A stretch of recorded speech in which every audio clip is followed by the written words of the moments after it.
واتقوا يوما لا تجزي نفس عن نفس شيئا ولا يقبل منها شفاعة ولا يؤخذ منها عدل ولا هم ينصرون. السلام عليكم ورحمة الله وبركاته. بسم الله الرحمن الرحيم. الحمد لله رب العالمين والصلاة والسلام على رسول الأمين وعلى آله وصحبه أجمعين. أما بعد. സഹോദരങ്ങളെ, സൂറത്തുൽ ബഖറയുടെ 48-ാമത്തെ ആയത്തിൽ അല്ലാഹു സുബ്ഹാനഹു വ തആല ഇസ്രായേൽ സന്തതികളോട് വളരെ ഗൗരവമായി പറഞ്ഞ കാര്യങ്ങൾ, അതിന്റെ പശ്ചാത്തലമടക്കം കഴിഞ്ഞ ക്ലാസ്സിൽ നമ്മൾ ചർച്ച ചെയ്തു. വളരെ പ്രധാനപ്പെട്ട 4 കാര്യങ്ങളാണ് ഈ ആയത്തിലൂടെ അല്ലാഹു സുബ്ഹാനഹു വ തആല പ്രത്യേകമായി എടുത്തു പറയുന്നത്. ഓരോ മനുഷ്യനും അവനവൻ സമ്പാദിച്ചു വെച്ചതിന്റെ ഫലം മാത്രമാണ് നാളെ പരലോകത്ത് അനുഭവിക്കുവാൻ സാധിക്കുകയുള്ളൂ എന്ന ഗൗരവമായ വിഷയമാണ് ഈ ആയത്തിലൂടെ അല്ലാഹു സുബ്ഹാനഹു വ തആല അറിയിക്കുന്നത്. ആ പരലോക ദിവസത്തെ ഓർമ്മപ്പെടുത്തിക്കൊണ്ട് അല്ലാഹു സുബ്ഹാനഹു വ തആല പറയുന്നത് വത്തഖൂ യൗമ, ഒരു ദിവസത്തെ നിങ്ങൾ സൂക്ഷിക്കണമെന്നാണ്. എന്നിട്ട് ആ ദിവസത്തിന്റെ പ്രത്യേകതയായി 4 കാര്യങ്ങൾ തുടർന്ന് അല്ലാഹു സുബ്ഹാനഹു വ തആല ഈ ആയത്തിലൂടെ സൂചിപ്പിച്ചു. അവിടെ അല്ലാഹു പറഞ്ഞ 1-ാമത്തെ കാര്യമാണ് ഈ ആയത്തിന്റെ പഠനവുമായി ബന്ധപ്പെട്ട 2-ാമത്തെ ക്ലാസ്സിൽ നമ്മൾ പഠിക്കാൻ പോകുന്നത്. എന്താണ് അല്ലാഹു ഈ ആയത്തിൽ ഇസ്രായേൽ സന്തതികളോട് ആ പരലോകത്തെക്കുറിച്ച് പറഞ്ഞത്? ലാ തജ്സി നഫ്സുൻ അൻ നഫ്സിൻ ഷൈആ, ഒരാൾക്കും മറ്റൊരാൾക്ക് വേണ്ടി ഒരു ഉപകാരവും ചെയ്യാൻ പറ്റാത്ത ഒരു ദിവസം എന്നാണ്. അതാണ് സഹോദരങ്ങളെ പരലോകം. ആ പരലോകത്തെ കുറിച്ച് അല്ലാഹു സൂറത്തുൽ ഫാത്തിറിലെ 18-ാമത്തെ ആയത്തിൽ പറഞ്ഞത് വലാ തസിറു വാസിറത്തും വിസ്റ ഉഖ്റ, പാപഭാരം വഹിക്കുന്ന യാതൊരാളും മറ്റൊരാളുടെ പാപഭാരം ഏറ്റെടുക്കുകയില്ല എന്നാണ്. മാത്രമല്ല അന്ന് മൊത്തത്തിൽ മനുഷ്യന്മാരുടെ അവസ്ഥ ലികുല്ലി ഇംറിഇൻ മിൻഹും യൗമഇദിൻ ശഅനുൻ യുഗ്നീഹ്, അവരിൽപ്പെട്ട ഓരോ മനുഷ്യനും തനിക്ക് മതിയാവുന്നത്ര ചിന്താവിഷയം അന്ന് ഉണ്ടായിരിക്കുമെന്നാണ് സൂറത്തുൽ അബസയിലെ 37-ാമത്തെ ആയത്തിലൂടെ അല്ലാഹു സുബ്ഹാനഹു വ തആല പറയുന്നത്. അതുകൊണ്ട് തന്നെ വളരെ ഗൗരവത്തോടെ സൂറത്തുൽ ലുഖ്മാനിലെ 33-ാമത്തെ ആയത്തിലൂടെ അല്ലാഹു സുബ്ഹാനഹു വ തആല മൊത്തം മനുഷ്യരോടായി പറയുകയാണ്, യാ അയ്യുഹന്നാസ് ഇത്തഖൂ റബ്ബക്കും, മനുഷ്യരെ നിങ്ങൾ നിങ്ങളുടെ രക്ഷിതാവിനെ സൂക്ഷിക്കണം കേട്ടോ എന്നാണ്. എന്നിട്ട് അല്ലാഹു സുബ്ഹാനഹു വ തആല പറയുന്നത് എന്താ? ഒരു പിതാവും തന്റെ സന്താനത്തിന് പ്രയോജനം ചെയ്യാത്ത, ഒരു സന്തതിയും പിതാവിന് ഒട്ടും പ്രയോജനകാരിയാവാത്ത ഒരു ദിവസത്തിൽ നിങ്ങൾ ഭയപ്പെടണമെന്നാണ് അല്ലാഹു സുബ്ഹാനഹു വ തആല പറയുന്നത്.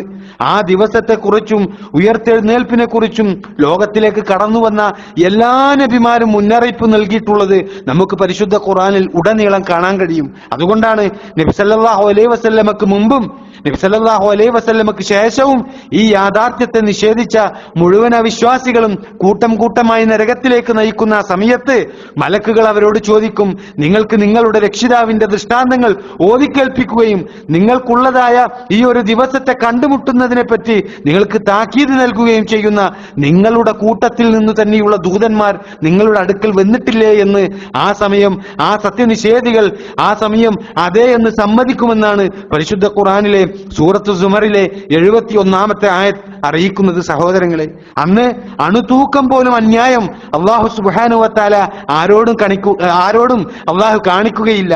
പ്രതിഫലം അർഹിക്കുന്നവർക്ക് അവരുടെ അർഹത അനുസരിച്ച് അണു അളവ് പോലും കുറയാതെ അല്ലാഹു സുബ്ഹാനഹു വ തആല അവർക്ക് നൽകുമെന്നാണ്. ആരോടും ഒട്ടും അനീതി അല്ലാഹു സുബ്ഹാനഹു വ തആല കാണിക്കുകയില്ല. ഓരോരുത്തരെയും അവരുടെ കർമ്മങ്ങൾക്കനുസരിച്ച് അള്ളാഹു വിചാരണ നടത്തിയിട്ട് അതിനനുസരിച്ച് അള്ളാഹു അവർക്ക് പ്രതിഫലം നൽകും. അങ്ങനെ നന്മ ചെയ്തവർക്ക് നന്മയും തിന്മ ചെയ്തവർക്ക് അള്ളാഹു തിന്മയും പ്രതിഫലം നൽകുമെന്നാണ് സൂറത്ത് അൻആമിലെ 164-ാമത്തെ ആയത്തിൽ അള്ളാഹു സുബ്ഹാനഹു വ തആല പറയുന്നത്. ഏതൊരാളും ചെയ്തു വെക്കുന്നതിന്റെ ഉത്തരവാദിത്വം അയാൾക്ക് മാത്രമായിരിക്കുമെന്നാണ്.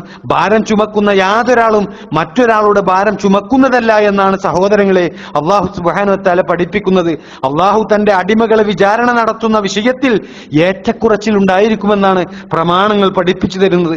സൽക്കർമ്മങ്ങൾ ചെയ്ത ചില ആളുകൾക്ക് അന്ന് വിചാരണയുണ്ടാവുകയില്ല, മറ്റു ചില ആളുകൾക്ക് വിചാരണ ഏറെ എളുപ്പമായിരിക്കും. പാപങ്ങൾ കൊണ്ട് ജീവിതം ഭാരമാക്കിയ ആളുകളെ സംബന്ധിച്ചിടത്തോളം വിചാരണ അവർക്ക് വളരെ പ്രയാസകരമായിരിക്കും. തെറ്റുകളുടെ ഗൗരവത്തിനനുസരിച്ചാണ് സഹോദരങ്ങളെ അന്നത്തെ വിചാരണ. ചിലരുടെ വിചാരണ അവരുടെ തെറ്റുകൾ അന്ന് അവരുടെ മുന്നിൽ പ്രദർശിപ്പിക്കൽ മാത്രമായിരിക്കുമെന്നാണ് പരിശുദ്ധ ഖുർആൻ അറിയിക്കുന്നത്.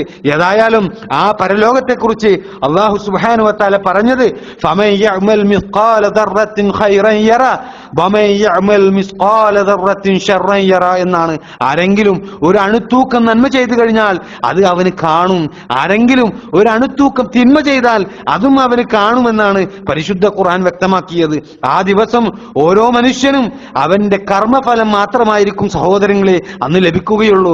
നന്മയാണ് എങ്കിൽ അവന് രക്ഷ ലഭിക്കും, തിന്മയാണ് എങ്കിൽ അവന് ശിക്ഷ ലഭിക്കും. അന്നേ ദിവസം ഒരാളുടെ കുറ്റം മറ്റൊരാൾ ഏറ്റെടുക്കുകയില്ല എന്നാണ്. പിഴയോ കൈക്കൂലിയോ കൊടുത്തുകൊണ്ട് ആർക്കും അന്ന് രക്ഷപ്പെടുവാൻ വേണ്ടി സാധിക്കുകയില്ല. അവിടെ വെച്ച് ദുഃഖിച്ചതുകൊണ്ടോ വിലപിച്ചതുകൊണ്ടോ യാതൊരു ഫലവും ഉണ്ടായിരിക്കുന്നതല്ല. അതുകൊണ്ട് തന്നെ നാം ഓരോ ദിവസവും നമ്മെ സംബന്ധിച്ചിടത്തോളം ഓരോ ദിവസവും നമ്മുടെ പരലോക രക്ഷയ്ക്ക് വേണ്ടി കർമ്മങ്ങൾ ഒരുക്കി വെക്കേണ്ടവരാണ് എന്ന് സത്യവിശ്വാസികളായ ഞാനും നിങ്ങളും അത് മനസ്സിലാക്കേണ്ടതുണ്ട്. ആ പരലോകത്തെക്കുറിച്ചാണ് സഹോദരങ്ങളെ അല്ലാഹു സുബ്ഹാനഹു വ തആല സൂറത്തുൽ ബഖറയുടെ 48-ാമത്തെ ആയത്തിലൂടെ പറഞ്ഞത് ലാ തജ്സി നഫ്സുൻ അൻ നഫ്സിൻ ഷൈആ. ഒരാൾക്കും മറ്റൊരാൾക്ക് വേണ്ടി ഒരു ഉപകാരവും ചെയ്യാൻ പറ്റാത്ത ഒരു ദിവസം എന്നാണ്. ഇനിയും ചില കാര്യങ്ങൾ ഈ ആയത്തിൽ അല്ലാഹു സുബ്ഹാനഹു വ തആല പറഞ്ഞത് നമുക്ക് പഠിക്കാനുണ്ട്. അത് ഇൻഷാ അല്ലാഹ് നമുക്ക് അടുത്ത ക്ലാസ്സിൽ വിശദമായി ചർച്ച ചെയ്യാം. അല്ലാഹു സുബ്ഹാനഹു വ തആല അനുഗ്രഹിക്കുമാറാകട്ടെ.